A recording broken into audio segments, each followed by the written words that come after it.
Okay, we were talking about the history of hip hop. Tukisema Africans, okay, watu wanasema unafanya hip hop na hip hop ni muziki wa kuja, sijui muziki wa Eminem nini.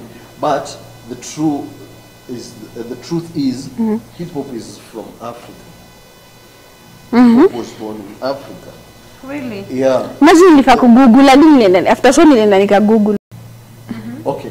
Wakiwa kwa hizo cotton farms zenye walikuwa wamepelekwa kufanya, it's either walikuwa in a cotton farm or in a sugar cane farm, they were chanting poems like zilikuwa ni in a hip hop way, yani a lot of traditions in modern hip hop borrow, it's from that time.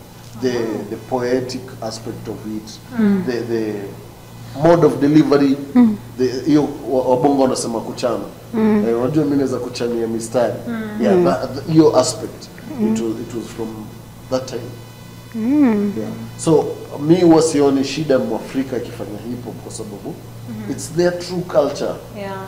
Like unlike ile wasee usema wewe unafanya hip hop kwa sababu umesikia Maju umesikia Eminem, umesikia nani.